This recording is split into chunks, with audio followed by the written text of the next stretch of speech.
Assalamualaikum warahmatullahi wabarakatuh. Selamat bertemu kembali dengan saya Srina Apriani SPD dari SMK Negeri 1 Cianjur. Kali ini saya akan memaparkan materi pokok proyek IPAS kelas 10 atau fase E SMK bab 1, yaitu makhluk hidup dan lingkungannya. Bab 1 makhluk hidup dan lingkungannya terdiri dari A. Ciri-ciri makhluk hidup, B. Lingkungan hidup, C. Interaksi antar komponen ekosistem, dan D. Pencemaran lingkungan. Untuk yang A. Ciri-ciri makhluk hidup. 1. Bernapas atau respirasi. Sistem pernapasan pada manusia itu terdiri dari hidung, laring, faring, trakea, bronkus, bronkiolus, dan alveolus. Sistem pernapasan pada hewan ada yang memakai paru-paru, kulit, insang, dan trakea.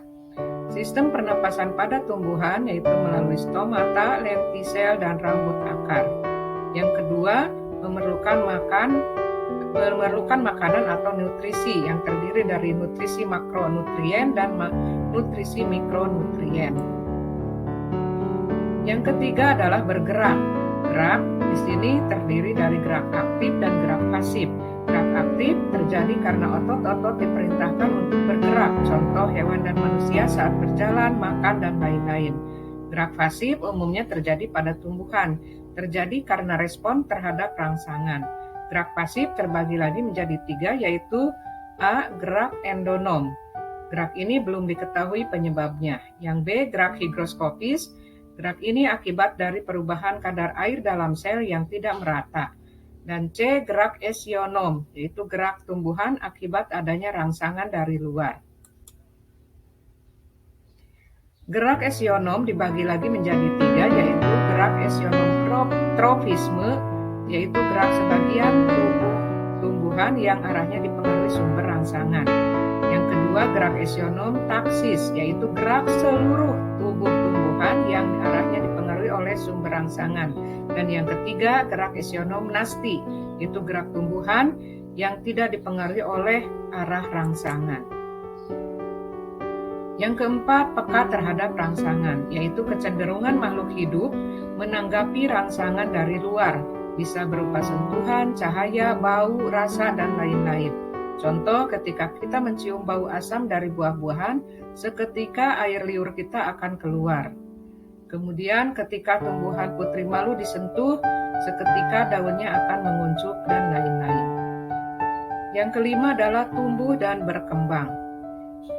Hal ini dialami oleh semua makhluk hidup. Pertumbuhan adalah perubahan ukuran, misal panjang, tinggi, massa, dan volume. Pertumbuhan dapat diukur secara kuantitatif dan bersifat irreversibel atau tidak bisa kembali ke semula. Sedangkan perkembangan adalah proses menuju kedewasaan, hanya dapat diukur melalui atau secara kualitatif.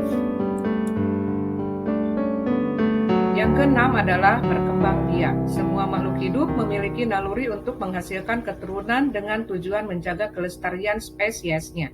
Tujuan tersebut dilakukan melalui proses berkembang biak atau bereproduksi. Cara berkembang biak hewan ada 3, yaitu beranak yang disebut vivipar, bertelur yang disebut ovipar, dan bertelur beranak yang disebut opovivipar. Cara berkembang biak tumbuhan ada 2, yaitu secara kawin atau generatif dan secara tidak kawin atau vegetatif. Sedangkan yang vegetatif dapat terjadi secara alami dan buatan.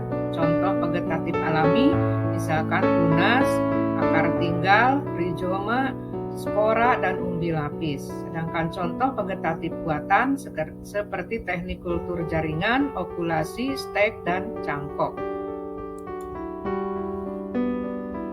Yang ketujuh, mengeluarkan zat sisa. Setiap makhluk hidup melakukan proses metabolisme dalam menjaga kelangsungan hidupnya. Dalam proses tersebut akan terbentuk zat sisa yang harus dikeluarkan melalui proses pengeluaran zat sisa atau yang disebut ekskresi. Yang kedelapan adalah beradaptasi.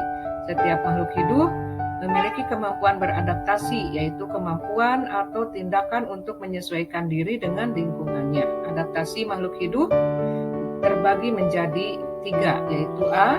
Adaptasi morfologi, yaitu penyesuaian bentuk dan struktur tubuh untuk bertahan hidup di habitatnya.